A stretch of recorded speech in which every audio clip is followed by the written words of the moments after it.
हमने एक वीडियो बनाया था क्वाड्रिलेटरल का, यानी ज्योमेट्री का, कोऑर्डिनेट ज्योमेट्री क्लास 10। तो उसमें उस दिन हमने कॉन्सेप्ट आपको बताया था कि क्या है क्वाड्रिलेटरल्स, कैसे चेक किया जाता है, नेचर, अगर 4 पॉइंट गिवन हो 1 2 3 4 तो कैसे बताएंगे कौन सा क्वाड्रिलेटरल है, स्क्वायर है, रेक्टेंगल है, रोम्बस है कि पैरेललोग्राम। तो हमने बहुत सारी कॉन्सेप्ट वहाँ पे दिए थे। वास्तविकता में क्वेश्चन एक ऐसा पूछता है जो कंपटीशन में आता है कि मान लीजिए ए का कोऑर्डिनेट है 0,1, बी का कोऑर्डिनेट है 6,7 और सी का -2,3, तो डी का पूछ रहा है, डी का मिसिंग है, कोऑर्डिनेट्स ऑफ डी पूछ रहा है। तो बोर्ड में भी आएगा, सीबीएसई बोर्ड या UP board exam class 10th, ठीक है। तो भाई साहब कोऑर्डिनेट्स ऑफ डी निकालने के लिए क्या करना चाहिए। एक चीज़ और बोला है कि ये जो फिगर बना हुआ है ABCD इज पैरेललोग्राम, यानी एक समांतर चतुर्भुज सवाल में दिया रहेगा। क्वेश्चन जब भी पूछेगा, अगर मान लीजिए 4th कोऑर्डिनेट, तो एक चीज़ गारंटी होगी भाई साहब कि एक आपको बताएगा कौन सा फिगर है, तभी आप निकाल पाएंगे कोऑर्डिनेट्स ऑफ। कोई पूछ ले ABC, कोई भी मिसिंग हो तो आप बता सकते हो। वास्तविकता में कोऑर्डिनेट्स ऑफ डी पूछ रहा है, बोला कि पैरेललोग्राम है। अच्छा, तो हमारा अगर आप पिछला वीडियो अगर देखेंगे, एक चीज़ हमने बताया था कि जब भी अगर फिगर श्योर है कि पैरेललोग्राम है, कि स्क्वायर है, रेक्टेंगल है, स्क्वायर है, वॉट एवर, तो हम ये कह सकते हैं कि इनके जो डायगोनल्स होंगे, AC डायगोनल है और पैरेललोग्राम है, ठीक है। इसके डायगोनल्स जो होंगे AC और BD, इनका मिड पॉइंट सेम होगा। Mid point of AC is equal to mid point of BD, यानी AC और BD का मिड पॉइंट क्या होगा भाई साहब, सेम होगा यहाँ पे। बिल्कुल सर, आपने बताया था। अच्छा बताइए, AC का मिड पॉइंट निकालने के लिए क्या किया जाए। AC का मिड पॉइंट कैसे निकालोगे, बहुत आसान है। अच्छा, D का आपको नहीं पता तो हम D का भी लिख लेते हैं कि मान लीजिए जब भी ना पता हो तो H, K मान लें, जिसका ना पता हो उसका क्या मान लेंगे, H, K। तो let coordinate of D is S, K। Okay sir, बिल्कुल सही। तो मिड पॉइंट ऑफ AC कैसे निकालेंगे, हमने फार्मूला बताया था कि x1 + x2/2 y1 + y2/2, इसी फार्मूले से हम लोग मिड पॉइंट निकाल सकते हैं। तो AC के मिड पॉइंट कैसे निकालेंगे, 0 में -2 करेंगे, तो 0 - 2/2। ओके सर, बिल्कुल सही। और -1 में क्या ऐड करेंगे, -1 + 3/2। बिल्कुल सर, ये तो AC का मिड पॉइंट आ गया। सर BD का मिड पॉइंट कैसे निकालेंगे, यही फार्मूला अप्लाई करना है आपको। 6 में H जोड़ना है, 6 + H/2, 7 + K/2, ठीक है, बिल्कुल सही। यहाँ -2/2 क्या होगा, -1, और -1 + 3 2/2 1, यानी आपका जो कोऑर्डिनेट आ गया भाई साहब वो -1 का 1 आ गया, इधर आ गया 6 + H/2, 7 + K/2। अब ये दोनों पेयर है, इसके इक्विवेलेंट ये कर सकते हैं, इसके इक्विवेलेंट ये कर सकते हैं। इसका मतलब 6 + H/2 इज वॉट, -1। इसका मतलब 6 + H = -2, so H is what, -2 - 6। इसका मतलब H क्या आ गया, -8। तो H हमारा पता चल गया भाई साहब, कितना है, -8। ओके सर, बिल्कुल सही। अब आते हैं K फाइंड भी कर लेते हैं। तो ये किसके इक्वल है, 1 के, तो 1 = 7 + K/2। इसका मतलब 7 + K = 2, K = 2 - 7, तो K = -5। तो आपका जो H का जो कोऑर्डिनेट आ गया D का, वो आ गया क्या भाई साहब, वो आ गया -8, -5। तो इस कैसे इतना आसान तरीका है कि जब भी कोई पॉइंट मिसिंग हो किसी भी क्वाड्रिलेटरल में, अगर बताया है वो क्या है, पैरेललोग्राम स्क्वायर, तो आप मिड पॉइंट सेम करके उसकी वैल्यू फाइंड कर सकते हैं। ओके, तो एक क्वेश्चन और देख लेते हैं कि क्या है। क्वेश्चन फिर वैसे ही है, आपको दिया हुआ है पैरेललोग्राम ABCD, जिसमें A का कोऑर्डिनेट दिया है -1, -6, D का 2, -5, C का 7, 2 एंड D का पूछ रहा है। तो आपको कुछ नहीं करना है, सिंपली जैसे मैंने बताया वैसे आप आसानी से कर सकते हो। Coordinates of D let coordinates of D is H comma K, ठीक है। तो अगर पैरेललोग्राम है तो इसके मिड पॉइंट क्या होंगे, सेम किसके डायगोनल के, तो मिड पॉइंट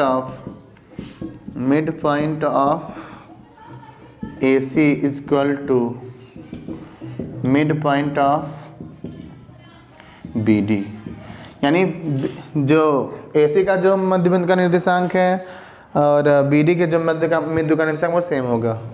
अच्छा सर, तो ठीक है, -1 प्लस 7/2 कामा -6 प्लस 2/2, ये हो गया ए सी का मिड पॉइंट।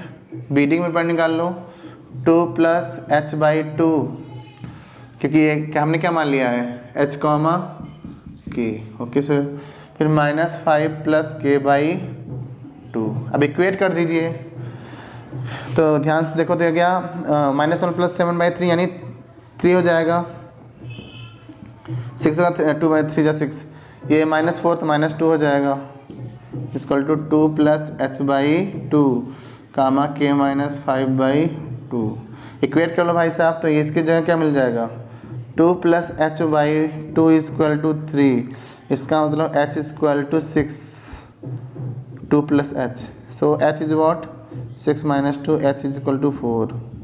बिल्कुल सही सर, h कितना आ गया, 4 आपका आ गया। अच्छा, k minus 5/2 is equal to -2, so k minus 5 is what -4, तो k इक्वल टू हो जाएगा -4 प्लस 5, तो k इक्वल टू 1, यानी आपका जो h कामा k आ गया वो आ गया 4,1। तो d का कोऑर्डिनेट क्या आ गया भाई साहब, 4,1। अब 4 पॉइंट से आप चाहे तो चेक भी कर सकते हैं कि वास्तविकता में ये पैरेललोग्राम है भी या नहीं, लेकिन अब उम्मीद है कि अब ऑप्शन रहेगा तो आप ऑब्जेक्टिव कर सकते हैं, D 4,1 ऑप्शन आएगा। तो ठीक है, ऐसे बहुत सारे क्वेश्चन आपको मिल सकते हैं, सेम इसी लॉजिक से करना है, आपको सोचना भी आपको नहीं है। चलिए आगे चलते हैं, हम समझते हैं व्हाट इज कोलिनियर पॉइंट्स, संरेख बिंदु। जैसे मान लो एक ही पॉइंट पे, एक ही लाइन में बहुत सारे पॉइंट है ए बी पी, ठीक है। तो जब भी एक ही लाइन पे बहुत सारे पॉइंट्स हो, यहाँ 3 पॉइंट्स हैं आपके ए पी बी, तो A P B ARER collinear. अच्छा सर, यानी कोलिनियर का मतलब है एक ही लाइन में सारे पॉइंट्स हो। मान लो ये है आपका P Q R S T you, बताओ कौन कौन से पॉइंट कोलिनियर्स हैं, तो आर है, एस है, टी है, यू है, क्योंकि इसी लाइन पे सब एग्जिस्ट कर रहे हैं। So R S T U are the collinear points. Okay, I hope आपको क्लियर हुआ होगा। तो कोई सर मैथमेटिकल फार्मूला बता दो, तो कोलिनियर अगर 3 पॉइंट दिए हो तो कोलिनियर शो करने के लिए क्या करना है आपको, A P plus P B is what A B. अगर ये शो कर लोगे तो कोलिनियर हो जाएगा। फिर समझ लो A P plus P B equal to A B, अगर ये शो कर लिए तो कोलिनियर हो जाएगा। नहीं हुआ तो अगर मान लीजिए A P plus P B not equal to A B, so not collinear, और कोई खास बात नहीं है। तो ये क्वेश्चन करते हैं इस पे और देखते हैं कैसे किया जाता है। तो एक क्वेश्चन देखते हैं, so that the points 1, -1, 5, 2 and 9, 5 are collinear. तो सपोज कर लो कि भाई साहब ए जो है 1, -1 है, बी क्या है 5, 2 है, एंड सी इज़ वॉट 9, 5। तो आपको दिखाना क्या है, A B plus B C equal to A C. तो चलते हैं पहले A B. Sir A B कैसे निकालोगे, डिस्टेंस फार्मूला, ए से बी का डिस्टेंस, तो कहोगे सर 1 - 5 का होल स्क्वायर प्लस -1 - 2 का होल स्क्वायर। बिल्कुल सही सर। तो ध्यान से देखो, तो 1 में से 5 गया, -4 का स्क्वायर प्लस -3 का स्क्वायर, इसका मतलब आसानी से आ जा रहा है 4 का स्क्वायर 16 प्लस 9 दैट इज़ 25, मतलब 5। ओके, चलो बी सी भी फाइंड कर लेते हैं।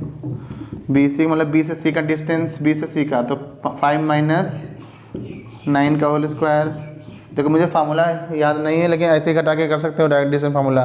5 में से 9 का सब्ट्रैक्ट करके स्क्वायर कर दो और 2 में से 5 सब्ट्रैक्ट करके स्क्वायर कर दो, 2 - 5 का होल स्क्वायर। दैट मीन्स 5 में से 9 गया -4 का होल स्क्वायर प्लस 2 में से 5 गया -3 का स्क्वायर। तो ध्यान से देखो तो वही 25 फिर आ रहा है, यानी आंसर क्या गया 5। ध्यान समझो तो A B plus B C कितना आ चुका 5। अब क्या बचा है आपका ए सी फाइंड करना। चलो ए सी भी निकाल लेते हैं यार।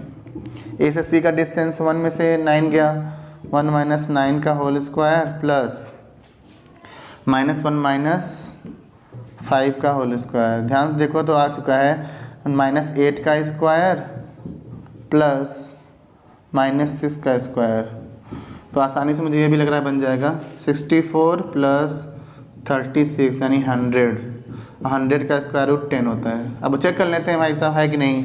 तो देखो A B plus B C करते हैं इक्वल टू ए सी आना चाहिए। तो ए बी कितना है 5, ये भी कितना 5, अब ए सी कितना निकाला हूँ 10, तो 10 इक्वल टू 10। इसका मतलब हम ये शो कर पा रहे हैं कि दिस गिवन्स आर कोलिनियर, क्योंकि हमने दिखा पाया कि A B plus B C जो है वो ए सी के बराबर है। दैट मीन्स दैट इसमें इसका मतलब है कि जो पॉइंट गिवन थे वो कोलिनियर है, एक ही लाइन पे एग्जिस्ट करने वाले हैं। मान लीजिए बराबर नहीं आता तो हम कहते हैं कोलिनियर नहीं है। ओके, आइए कुछ और एनसीईआरटी क्वेश्चंस करते हैं इक्वी डिस्टेंस पे। तो आपको क्वेश्चन दिख रहा होगा, find a point on x axis which is equidistant from A 2, -5 and B -2, 9। तो अब इसलिए आप आसानी से कर सकते हो कि करा कि एक्स एक्सिस पे ऐसा पॉइंट निकालो जो इससे समान दूरी पर है। इक्वी डिस्टेंस मतलब समान दूरी। कैसा समान दूरी सर? मान लो तुम्हारा कोई पॉइंट पी है और ए बी जो है वो इक्वी डिस्टेंस पे है, यानी जितना दूरी ए है उतना डिस्टेंस ए बी है। इक्वी डिस्टेंस पे पॉइंट पी है ए से बी तक में, राइट। वो किस एक्सिस पे है? एक्स एक्सिस पे। तो मान लो एक्स एक्सिस पे होगा तो वाई कोऑर्डिनेट 0 होगा, तो एक्स का मान 0 लिख सकते हो। बिल्कुल सर। ए क्या है 2, -5 और बी क्या है -2, 9। तो ध्यान से देखो तो मुझे फाइंड करना है पॉइंट ऑन एक्स एक्सिस, मुझे एक्स की वैल्यू फाइंड करनी है। तो वास्तविकता में डिस्टेंस सेम है, इसका मतलब लिख सकता हूँ कि A P equal to what B P. और इसको देखते ही डिस्टेंस फार्मूला याद आना चाहिए। तो बिल्कुल डिस्टेंस फार्मूला कर लगा सकते हो, 2 - x का होल स्क्वायर प्लस -5 - 0 का होल स्क्वायर इक्वल टू, यहीं बी पी भी कर लेता हूँ। बी पी करेंगे तो -2 - x का होल स्क्वायर प्लस 9 - 0 का होल स्क्वायर। आई होप आपको दिख रहा होगा। अब देखो इसको रूट हटाने का एक ही इलाज है, squaring both side, squaring both side, यानी दोनों तरफ वर्क कर दो तो हो जाएगा 2 - x का होल स्क्वायर, तब तक ये हो जाएगा 25 25, जब तक ये हो जाएगा -2 - x का होल स्क्वायर प्लस ये 81 हो जाएगा। बिल्कुल सही सर, एकदम सही समझा आपने। अब इसका स्क्वायर आपको आता ही है 4 + x स्क्वायर -4x प्लस 25, ये प्लस पूरा प्लस हो जाएगा 4 + x square plus 4x plus 81। तो ध्यान देखो x स्क्वायर कट गया, 4 से 4 कट गया, -4x ये आ गया इधर -4x हो जाएगा, ये 81 - 25 हो जाएगा। तो -4 कितना हो जाए भाई साहब -8x, तब तक -56 हो गया आई थिंक, प्लस तो x = 56/-8, 8 से 1 जा, यानी s का आ गया -7। ओके, इसका मतलब जो पॉइंट है P -7 का मान 0 है। This is your answer. तो इक्वी डिस्टेंस के सवालों में आप ऐसे ही कर सकते हो। This is very very very important. अब चलते हैं very very important terminology, headings को बोलते हैं सेक्शन फार्मूला। आइए इसको स्टडी करते हैं। हाँ, हम लोग पढ़ेंगे section formula, that is division. So section formula 2 types. First is internal division और सेकेंड है एक्सटर्नल डिवीजन। ठीक है, इंटरनल डिवीजन क्या है, एक्सटर्नल डिवीजन क्या है, तो पहले पढ़ते हैं व्हाट इज इंटरनल डिवीजन, उसके बाद पढ़ते हैं एक्सटर्नल डिवीजन।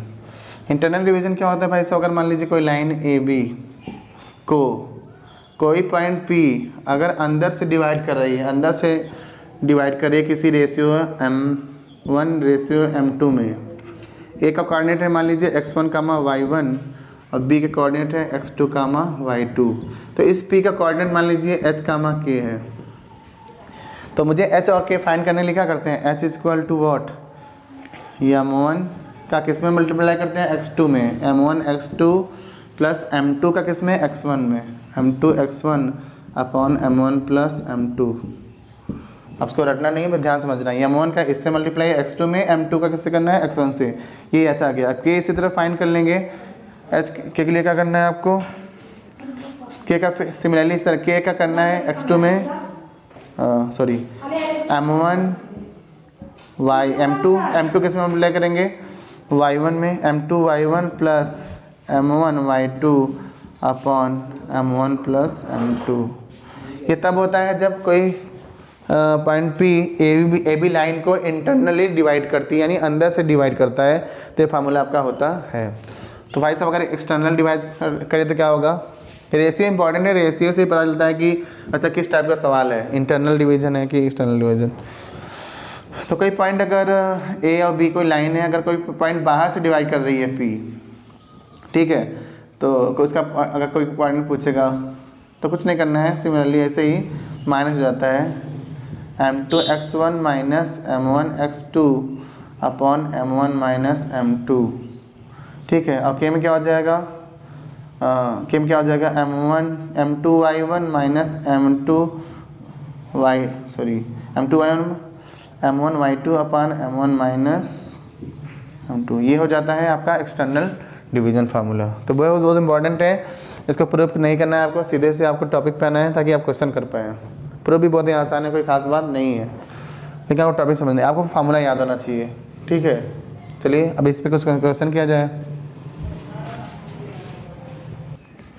अब कोई क्वेश्चन कोई पूछ लेता है कि ए का कोऑर्डिनेट क्या है 6, 3, बी का क्या है -4, 5 एंड पी का पूछ ले आपसे कि नहीं पी का कोऑर्डिनेट क्या होगा, जबकि ये जो ए बी लाइन है वो पॉइंट पी उसको 3:2 में डिवाइड कर रहा है। किस रेशियो में भाई साहब, 3:2। अच्छा नहीं पता है पी का, तो हमको लोग क्या मान लेंगे, h कॉमा के, और लगाएंगे फार्मूला। इंटरनली वाला लगाएंगे क्योंकि इंटरनल से डिवाइड कर रहा है, तो मैं करूँगा h 3 का किस में मिल रहा है, -4 में, 3 × -4 प्लस 2 का किस में, 6 में, 2 × 6 अपॉन 3 + 2। और k का कोऑर्डिनेट क्या हो जाएगा, k का कोऑर्डिनेट आपका हो जाएगा भाई साहब, k का आप देखो ध्यान से, k का किस में मल्टीप्लाई करोगे, पहले 5 में, यानी h का 5 में, h × 5 plus k × 3 upon 3 + 2, right. तो ध्यान से देखो भाई साहब, तो आपका आ गया, सॉरी h क्यों लिख रहे हैं यहाँ पे, रेशियो लिखना चाहिए ना, यानी हम लोग 3 का किस में मल्टीप्लाई करेंगे, 5 में, 3 × 5 और 2 का किस में करेंगे, 3 में, 2 × 3, तो 3 5 = 15 प्लस 2 3 = 6 अपॉन 5, यानी 21/5 ये आ गया, ये आ गया -12 प्लस 8 12/5, इसका मतलब 0/5, इसका मतलब 0। तो जब p का कोऑर्डिनेट आ गया भाई साहब, p का कोऑर्डिनेट वो आ गया आपके पास h कितना है, 0,21/5। तो एज इजी एज दैट आप आसानी से इसको कर सकते हैं, 0,21/5 इज योर आंसर। आइए और क्वेश्चन करते हैं। अब देख कोई पॉइंट है, find the coordinate of points which trisect the line segment joining 1, -2 and 3, 4। तो मान लो ये A है, ये B है आपका, तो कोई लाइन है AB, A का कोऑर्डिनेट है 1, -2 एंड B का क्या है, -3, 4। जो इस लाइन को ट्राइसेक्ट कर रहा है P और Q, ट्राइसेक्ट मतलब इक्वल कर रहा होगा, मान लो ये 1 है, ये 1 है, ये 1 है, तो यहाँ से यहाँ तक जो रेशियो आएगा वो 2:1 आएगा। अब यहाँ से जो बचेगा उसके बाद जो क्या आएगा, 2:1। तो इधर से आएगा 1:2, उधर से क्या आएगा 2:1। तो भाई साहब पहले हम लोग क्या करते हैं, जो हम पहले हम देखते हैं कि ए बी को पी क्या कर रहा है, डिवाइड कर रहा है internally. P divides A B internally in 1:2। तो रेशियो मिल गया, फॉर्मूला अप्लाई कर दो। तो भाई साहब क्या करेंगे, P का मान लो H कामा K, Q का मान लो H डैश कामा K डैश। ठीक है, आई होप आपको दिख रहा होगा। तो हम लोग H का जब कोऑर्डिनेट निकालेंगे भाई साहब, तो 1:2 है, 1 का मल्टीप्लाई किसमें, -3 में, m1 x1, हाँ m1 x2। तो 1 का मल्टीप्लाई किस करेंगे, -3 में, और फिर 2 का किस में करेंगे, 1 में, 2 × 1 अपान 1 + 2। ये H का आ गया। K का भी निकाल सकते हो आसानी से। K का निकालेंगे तो क्या करेंगे, 1:2 है, 1 का मल्टीप्लाई 4 में प्लस 1 का 4 में हो गया, 2 का किस में करेंगे, -2 में, अपान 1 + 2। आई होप सही होगा। तो -3 + 2/3, इसका मतलब -3 + 2 -1/3 आ गया। और K क्या आ गया भाई साहब, 4 -4 अपान 3 0। तो 1/3 कामा 0। पहला जो रेशियो आ गया आपका P का आ गया -1 कामा -1/3 कामा 0। इस तरह Q आप निकाल सकते हो। अब Q क्या कर रहा है, ए बी को 2:1 में डिवाइड कर रहा है। किस रेशियो में, 2:1 में। तो बिल्कुल आप कुछ करना नहीं है, आपको वैसे ही करना है, ऑब्वियसली 2:1 दे के करना है। तो H डैश इस बार लिखेंगे, H डैश लिखने के लिए क्या करना है आपको, अब 2 का मल्टीप्लाई -3 में प्लस 1 का मल्टीप्लाई इसमें 1 में अपॉन 2 + 1। अब K डैश भी कर लेंगे, 2, हाँ क्या करेंगे, 2 का मल्टीप्लाई 4 में प्लस 1 का मल्टीप्लाई -2 में, ठीक है, अपॉन 2 + 1। तो आई होप आपको दिख रहा होगा। चलिए सॉल्व कर लेता हूँ। तो -6 + 1/3, तो -5/3। ये क्या आ गया, 8 - 2/3, 6/3 यानी 2। तो जो Q का कोऑर्डिनेट आ गया भाई साहब वो क्या आ गया, -5/3, 2। आई होप सही होना चाहिए। ठीक है, एकदम सही है भाई साहब। तो -5/3, 2 इज द आंसर। तो ट्राइसेट करें, 4 बार डिवाइड करें, तब भी हम लोग 1:1 रेशियो लेके कर सकते हैं। एक नोट मैं लिखवा दे रहा हूँ, जब भी रेशियो ना दिया हो आपको तो K/1 एज्यूम करना चाहिए। क्या लेना चाहिए, K/1 लेके सॉल्व कर सकते हो। आइए इस पर भी एक क्वेश्चन कर लिया जाए। तो एक क्वेश्चन समझ में आता है कि कोई एक्सिस है XY, उसे कोई लाइन PQ उसको बाइसेक्ट कर या कट करती है। रेशियो नहीं पता है किस रेशियो में करती है। ओके, तो अगर मान लीजिए रेशियो नहीं पता तो हमने मैं क्या बताया कि K/1 एज्यूम कर लो कि यहाँ पे मान लो कोई पॉइंट PQA है मान लो, तो K/1 मान लो डिवाइड कर रही है K/1 में। तो आप फार्मूला लगाना है आपको। A का मान लो H कामा K है, तो H is what, K × 5 + 6 × 1 upon K + 1, क्योंकि रेशियो इस बार हमने क्या माना है K + 1। और K इज व्हाट, अब K का कैसे निकालेंगे भाई साहब, K × 6 + 1 × -3/K + 1।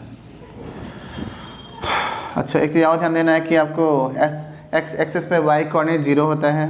तो पहले हम इतना लिख लेते हैं, फिर आगे बताते हैं। H कामा K यानी आपका आ गया 5K + 6/K + 1 and here 6K - 3/K + 1।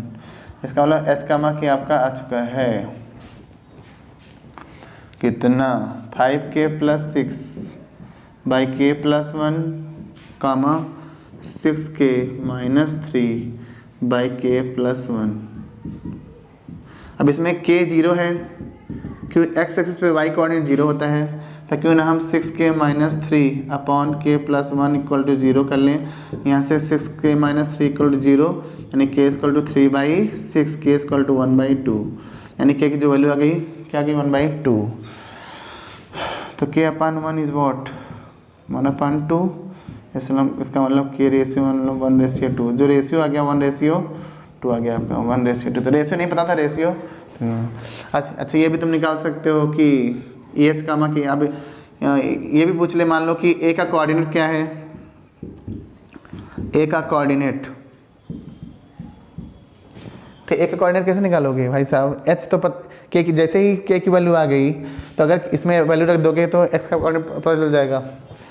तो ए का कोऑर्डिनेट क्या है, एच का मान 0, so H is what 5 × 1/2 + 6 upon 1/2 + 1। देखते हैं तो भाई साहब 2 5 × 10, 5/2 + 6, 2 × 2 = 3/2, 0।